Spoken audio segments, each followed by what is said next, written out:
good, YouTube? You already know Hokage of Gaming. It's been a long time. I just wanted to give my thoughts on this Tekken 8 DLC issue, controversy, whatever you want to call it. Honestly, at this point, in this day and age with gaming and, you know, live service games, and the fact that we have the internet that can push out updates for our games. Let me see if I can fix my camera real quick. Yeah, there we go. Push out updates for our games. I'm not surprised or sure why the Tekken community is surprised that this happened. For those that are unaware, Tekken 8, you know, it's a fighting game. It's a 3D fighter. It's $70. Okay, so that's one red flag, because I'm not purchasing $70 games, and I don't think anybody really needs to. But that's beside the point. If you really want Tekken, then you spend the $70. Okay. Where is the character pass?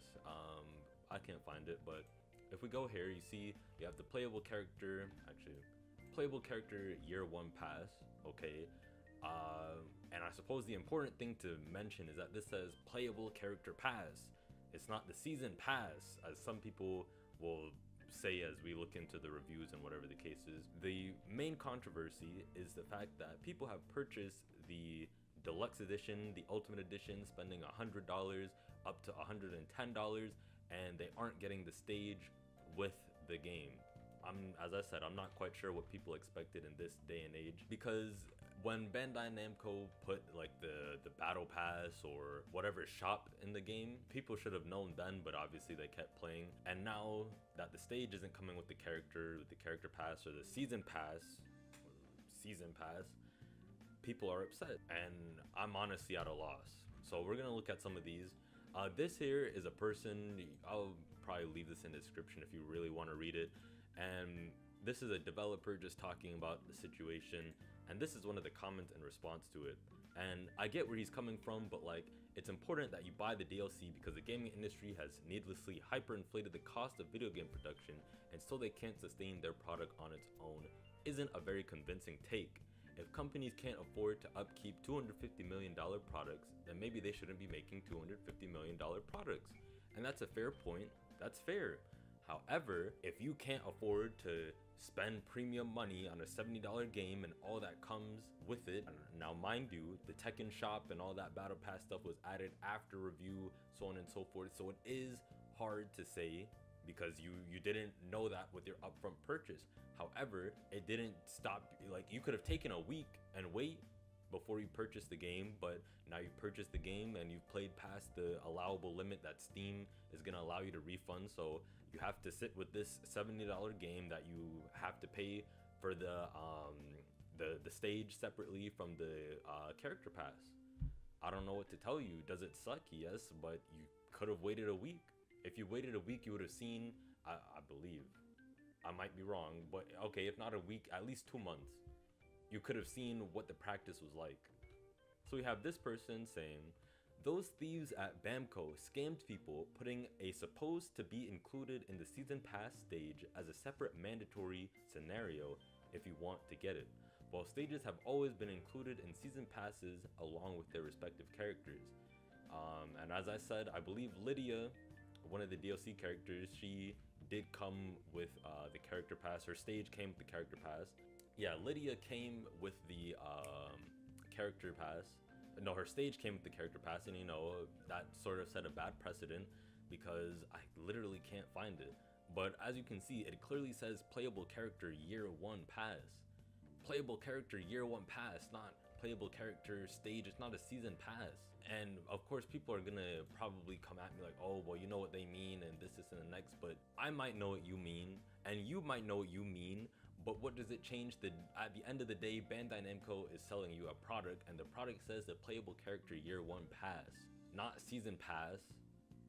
So I know what you mean and I understand why you're upset, but we have to understand, if you purchase Tekken 8, this is what you're gonna get into, and you're gonna keep getting into it until Tekken 9 comes out because you choose to play this game. So here we have this person, was so excited for Heihachi and new stage, so I invested money for deluxe upgrade, and to no one's surprise, I need to buy the stage separately. And he's cursing out Bandai. Now mind you, Bandai did not put a gun to this man's head and say, we need you to purchase the deluxe upgrade in order to get Heihachi and the stage, because you can purchase them separately. You can like, if we go here, even before, because you know, Genmaji Temple, we're not talking about that. You can purchase Eddie Gordo separately from the deluxe upgrade. You can purchase Heihachi individually. You can purchase Lydia individually. You can purchase these characters by themselves. Nobody told you to purchase the deluxe edition, the deluxe upgrade. Nobody told you to do that. This is the one that I can really agree with. This person says, all my homies hate unannounced post-launch season passes, money shop, needing to buy DLC characters to train against them. The part that I really sympathize with is the buying DLC characters to lab against, because it would be ideal if we're doing all this esports talk and we want Tekken to fighting games as a whole to be taken seriously. You should be able to play against characters without having to practice against them without having to purchase them. If you go into training mode and you want to lab something out, or for example, Street Fighter 6 has Take Control, where you can, if it's a DLC character you're fighting against, you can take over the replay and play, you know, sort it out, lab it out. And Street Fighter 6 has that. This is a suggestion, but if you really want that, you should consider putting your money towards Street Fighter 6. Of course, you might be out of money now since, you know, you already spent it on Tekken 8 and we already know how that went. But if you really want these things to change, you have to support business models that are helpful for you. Here we have this person. Genmaji stage not included, even in the Ultimate Edition feels wrong. That's fair. The Ultimate Edition should include everything. Should. But obviously it doesn't. Okay. Not only that, the monetization in Tekken 8 overall just feels bad. Games need to make money, but it can be done in a way that doesn't make the players feel that they're getting shafted. That is 100% true and correct, and that should be the way it is, but it's not. So you're gonna have to work with it, unfortunately. I've not purchased Tekken 8. I never intended to purchase Tekken 8 at its price at $70, because I don't have $70 to just be thrown at games, but that's beside the point. Like, let's think back, because when Street Fighter 5 put actual Capcom Pro Tour ads in the game, people continue to play Street Fighter 5. I think I said Street Fighter 6, but Street Fighter 5. When Street Fighter 5 put Capcom Pro Tour ads in their game, people still continue to play it. Now, obviously, I'm gonna just pull this up so you guys can see. So yeah, you guys can see this ugly nonsense where you just got Capcom Pro Tour tattooed and placed on characters, as if anybody actually wants to see that. But like, when this was going on, people still continued to play the game, even when the load times for the game suffered because of it. People still continued to play. Or Tekken 8 decides that they're gonna put in Tekken World Tour ads. The people who are going to have to suffer are the consumers, because, well, consume. There's no real boycott, because putting a negative review on Steam doesn't mean anything when you have people who have put 500 hours, 116 hours, 319 hours. That doesn't matter anymore. Your negative thumbs down review doesn't matter anymore.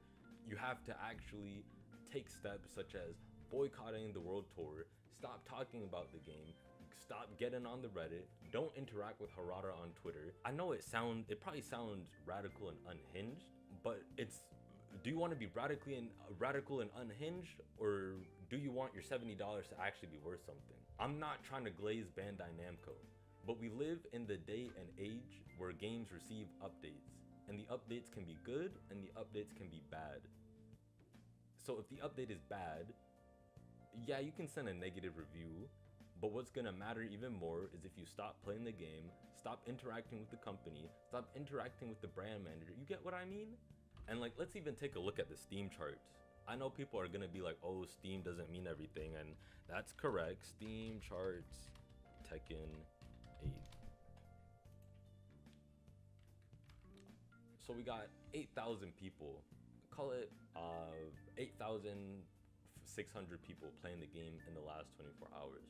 I bet those, okay. I'd say a good majority of the 8,000 people probably purchased Heihachi and probably purchased Genmaji Temple.